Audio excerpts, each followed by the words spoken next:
Hey, good people. This is Mattece, your lifestylist, and I'm back with another video. Before we get into the video, first I want to remind you to like, comment, subscribe, and hit the notification bell so you'll always know when I come with a new video. So we're going to get right into our material today. Today, our jewel is get off the loop. Get off the hamster wheel. So I'm going to give you 7 steps for you to get off the hamster wheel. This is just another step towards, towards our journey, towards our destiny. So we're always going towards something. We don't want to get to the destiny because the destiny is the final step. That's heaven. But we want to fulfill our most potential that we have while we're on this journey towards our destiny. When you step into that journey for your destiny, that's where you're going to find freedom. So basically, we're on our journey to find freedom. So I'm going to give you 7 steps in order for you to be able to get to break cycles, to get off the loop. I heard a life coach say that. And also I say, we got to get off that hamster wheel. You just running with nowhere to go, fooling ourselves, thinking we're going somewhere. So the first thing we're going to do is we're going to take control. That's the first step. We have to take control. We have to take control of everything that it's going to take in order for us to reach our destiny. So we're going to take control of our health. And the way we do that is by food, because food is your medicine. So we're going to make better choices food. Now, you ain't got to turn vegan tomorrow. If you want to, you can. But you don't have to turn vegan tomorrow. What we can do is we can make small steps. Eliminate one thing, add one good thing. Eliminate one bad thing, add one good thing. Eliminate 2 bad things, add 2 good things gradually. Because remember, we're on a journey. We don't have to end up there tomorrow. And every victory is a victory. Every setback is just part of the victory. As long as we try not to continue to make those same mistakes. So we're going to take control. That's what we have to do. We got to grab the bull by our horns and take control of it. First thing we're going to do is take control of our health. Because even your mind might say, I'm well enough, I'm excited enough, I'm motivated enough to do. But if your body is telling you not quite yet, then what does it matter? What does it profit a man to gain the whole world but lose his soul? You can't have a high intelligence and a poor health and think that you're going to reach your destiny in the appropriate way. We have to be a whole, just like with the Native Americans, they have a medicine wheel. There's 4 parts to the medicine wheel, and each part is synonymous with each other and is just important with each other to your journey. Health, mind, emotion, spirit. It's very important. Okay, so we're going to exercise, self-care. That's another thing. I'm not saying go run a marathon next week. I'm not saying that. If you want to, you can, but I'm not telling you to do that. What I'm telling you is that while you're sitting at your desk all day at work, get up and walk up and down the hallway. Bring your heart rate up a little bit and bring it back down. I'm not a doctor, so I can't prescribe to you what exactly, you're supposed to do for you to gain weight. I'm not lose weight. I'm not talking about that. What I'm talking about is improving your health, and movement improves your health. So what you're going to do is you're going to sit, pull your chair out from up under your desk, kick your legs up, move your arms, get your heart rate pumping, because our mental health, our emotional health is going to be synonymous with our physical health. That's the way to get into your destiny. Because what does it matter if you get to your destiny and you can't physically sustain it? I finally made it to Paris, but I can't even walk around Paris to enjoy it. So you want to make sure that your physical is in line with your mental and your motivational.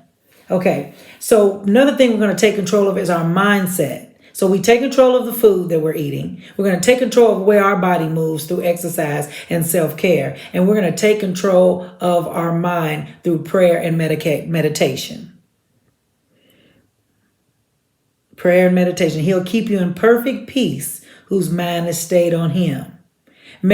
Some people that are in the Christian world don't believe in meditation, but it is mentioned and it is touted all through the Bible to meditate. Meditate upon him.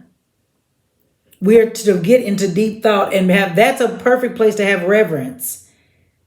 And even if you're not a Christian, most religions in the whole world meditate. When you go into meditation, meditation is not about a different thought pattern. Meditation is about focusing on your breathing and getting to a calm, quiet place where you control your heart rate. Once you control that, then you can control your mind. It takes you to a deeper, sublime place where you can be clear and where you can be free. And when you come out of it, you're rejuvenated. And it's similar to prayer.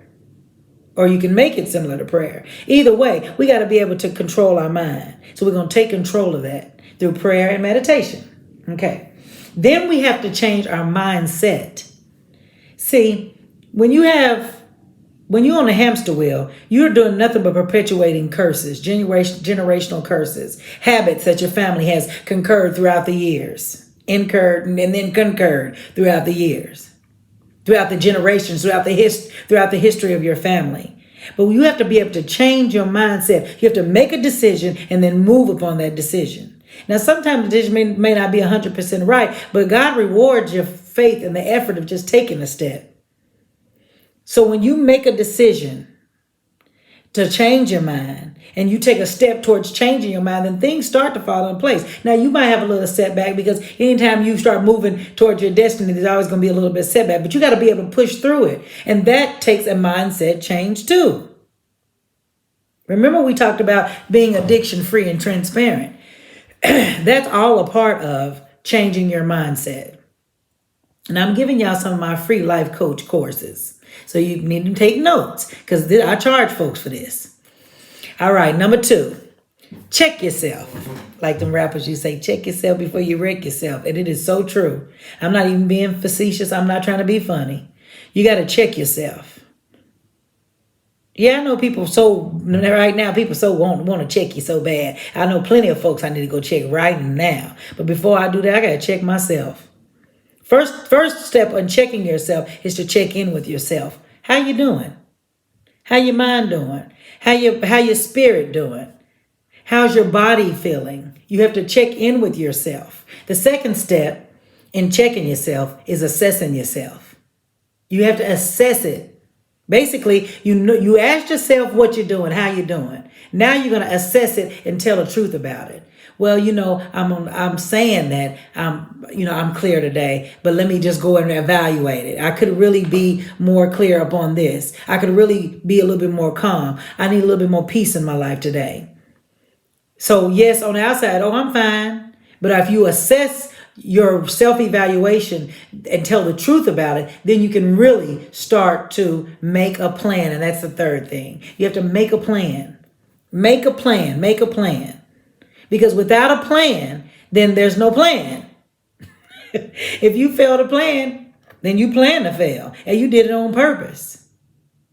So you have to make a plan. So we're going to check ourselves by checking in with ourselves to see where we are at that moment. Then we're going to take an assessment of that. We're going to tell the truth about it so we can make the accurate plan, the perfect type of plan. Now, number 3. Number 3 is when I say love somebody, I always say love somebody. Well, I mean love yourself first. When I say love somebody, I mean love yourself first. Without self-love, you really are worthless. Now, I'm not saying you have to be arrogant, and I'm not saying you have to be, highfalutin. But people who don't love themselves never make it to their destiny. I know that sounds harsh, but y'all want me to tell you the truth or you want me to tell you a lie? And I'm not saying that you have to love yourself as much as you're going to love yourself towards the end of your journey. No, but we have to take steps towards self-love. Find something that's wonderful about yourself. Everybody got it. Now I got a flat butt. If you know me, you know I got a flat butt, but I got beautiful legs. When I'm talking about superficial stuff, I'm just giving an example. I got great hair. And it's a little short right now, and it actually is a little damaged. But so I may not have everything like Beyonce, but there are some qualities that I do have. Sometimes I'm impatient, but I got a strong mind. Sometimes I have my blinders on where I can't see nothing else, which we've talked about putting your blinders on, but I'm compassionate.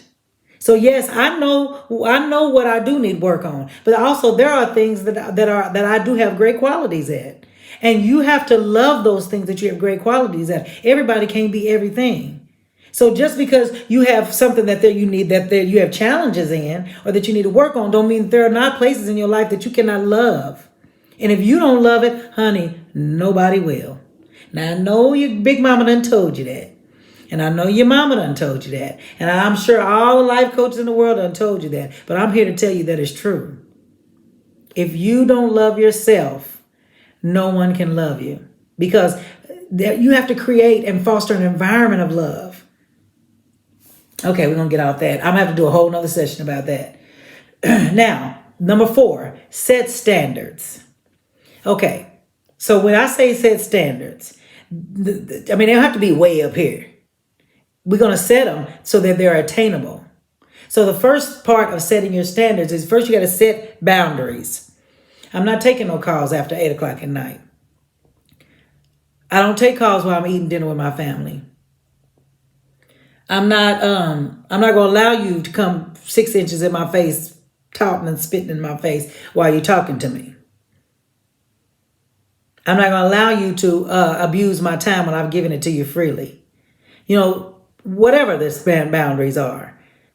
I'm not going to allow my children to not go, to not, show me appreciation when I, give them a lifestyle whatever the boundary is that you're looking for, you have to make sure that you set boundaries. Because without boundaries, you really don't know the circumference what you're working in.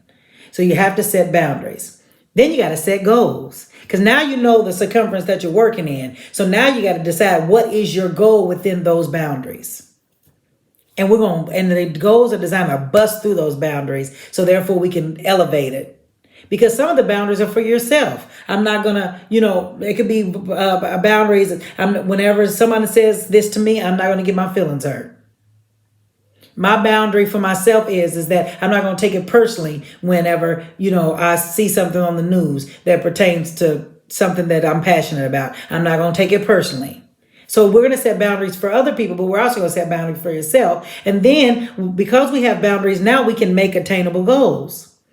If you don't have a goal, then what you working towards? Even if your goal is, okay, I can go back to real estate. Even if your goal is this quarter, I want my credit score to go up 20 points.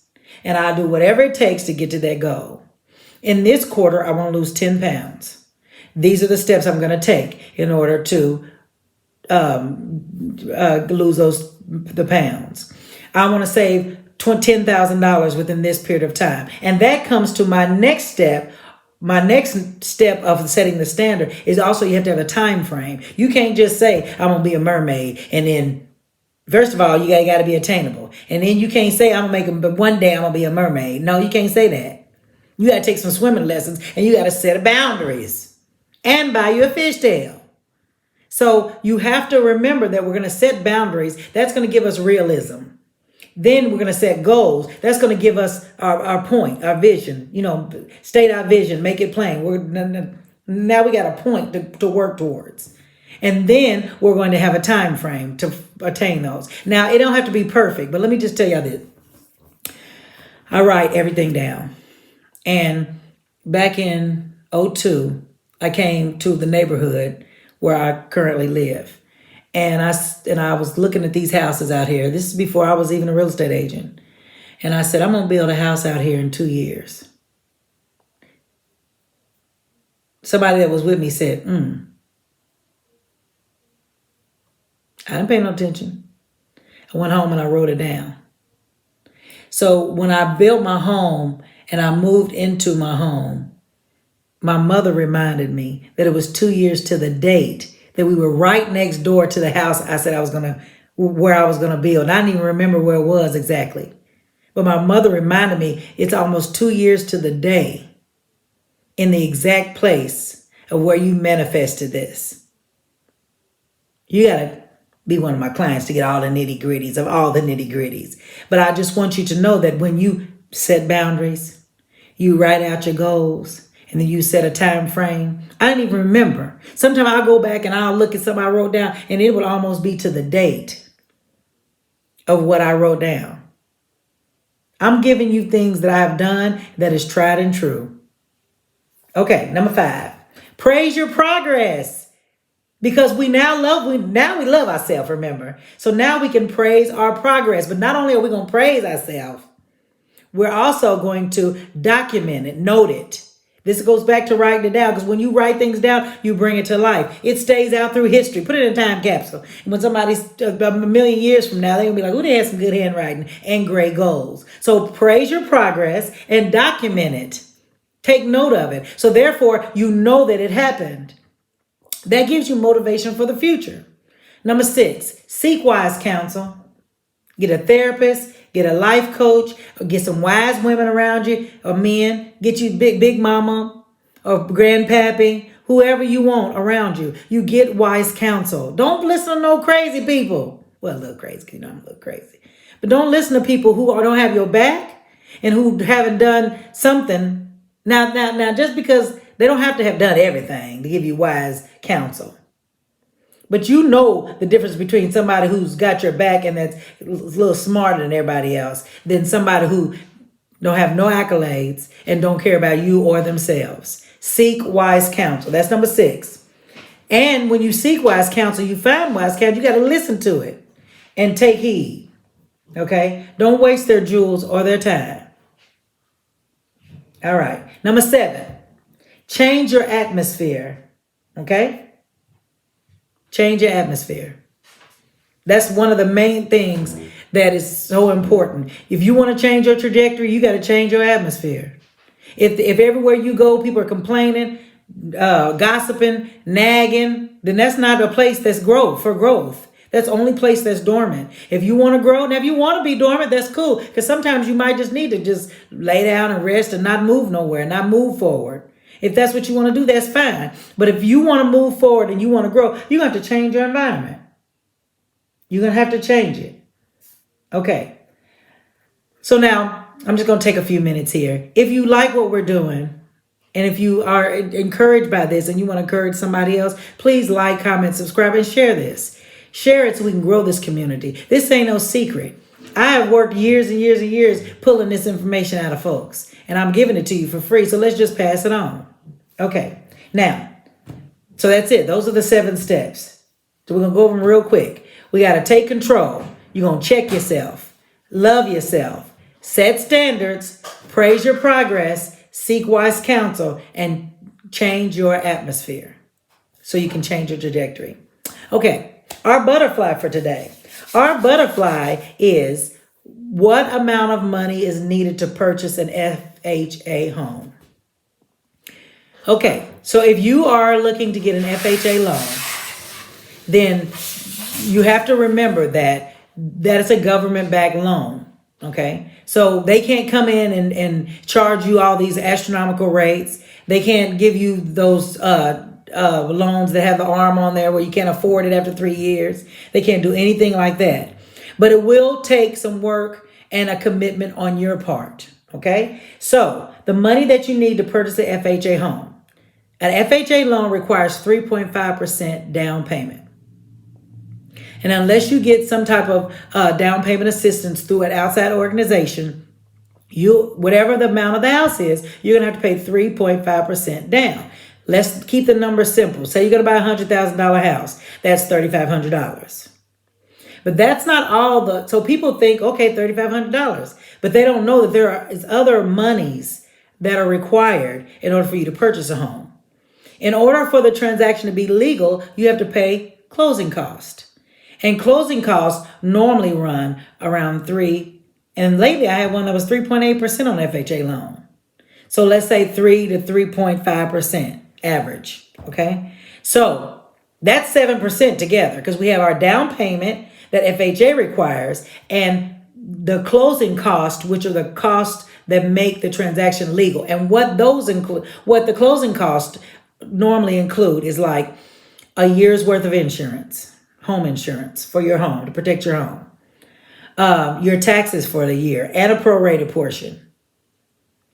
Also, any type of documents that need to be filed with the city, any taxation documents or anything like that, all those legal requirements. If there was an attorney that looked over the title to make sure that the title is correct, that you're getting a clean title, meaning nobody else really owns the house, Those costs are in your closing costs, and they will normally run you from 3. And I had one that was like 3.8% recently. So let's say 3.5% for your down payment, FHA requires, and 3.5% for your closing costs. That's 7%. So on a $100,000 house, we're talking about $7,000. Unless you're getting, if you're within a certain amount of income, you may qualify for down payment assistance or closing cost assistance. But I'm not talking about that. That will help that $7,000. But we're talking about if you're not getting any assistance, the minimum what's it going to be required. There may be other costs involved in it that are outside of those two things. But these two things are the guaranteed things that you're going to have to pay whenever you get an FHA loan. Now, there are two basic types of FHA that's real popular right now. The regular FHA, when the house is in pretty good repair, everything's pretty much going to pass the government standard. That's an FHA. But then you have a 203K FHA loan, and that's where the house needs work. And basically, you're getting a government loan, but then they're going to give you some money on top of it in order to fix any deficiencies within the house. Now that is kind of a tedious process, but it's a great opportunity for fixer-upper. So they both require the same amount of money down. Now, there are a few loans that are government-backed loans that don't require down payment. Okay, that's a VA loan. If you're a veteran, then you can get a VA loan. And when you get a VA loan, there's no money down.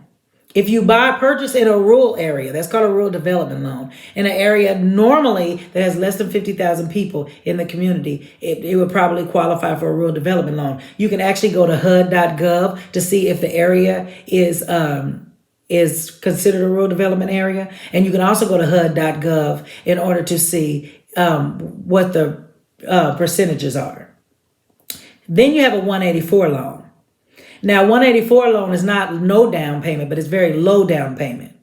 And that is a Native American loan. So if you are a Native American and you have your Native American card, you can qualify for a 184 loan. These standards are subsidized. The interest rate will run you from 1.25% to 2.25% now. So if you're getting under $50,000, you pay 1.25% down. If it's over $50,000, it's 2.25% down. But that has nothing to do with the closing costs. Remember, those closing costs are going to be those closing costs no matter what. Okay. So that's your butterfly for today. If you have any questions or want further explanation on it, leave it in the comments below. And don't forget to like, comment, subscribe, and share. If you have a friend that you know needs this, pass it on to them. If you have an enemy you know and need it, pass it to them. All right. Our resource today is a continuation of what we just talked about in our butterfly, and that's HUD.gov. HUD, HUD.gov will give you all the information about, and let me tell you something, these government websites are not there for their information. They're there for your information. So go on there, research it so you know what's going on. There are also other kind of grants and things and other resources there that can really help you. But if you want to know what the current interest rate is, you want to know what programs are out there, what loan programs are out there, go to HUD.gov. It's just a wealth of information. Okay, now on the update. Well, I never give you anything that I don't take on myself. So if I go back to changing my mindset, which was number 1 in our getting off the hamster wheel, Jewel, I'm going to tell you about the mindset change that I made. So I have decided that I'm going to come out of mourning. Now, if you know that mourning and grief are two different things. A person feels grieved whenever they are sad about the loss of a loved one. So I'm not away from my grief. But mourning can be debilitating. So I've decided that I am coming out of mourning and I'm moving into celebration.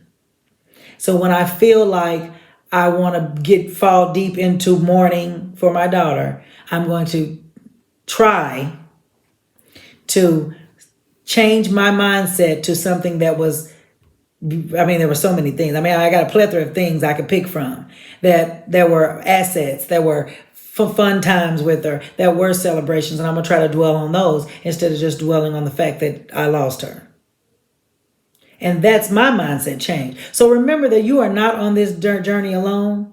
These things are not always easy. This is one of the this mindset change going to be one of the hardest mindset change I've ever done in my life. But my goal and my plan is to do it. And you can do it too. And we can do it together. So if you like what I'm doing, and if it's helping you, and if it's blessing your life, please hit the like button. Make sure to comment below. If you have any questions, if you want me to focus on some of the things that we talked about here, leave a comment for me. Leave a question for me, please, and I will answer it. And also share it and hit the notification bell. And once again, start with yourself, but love somebody.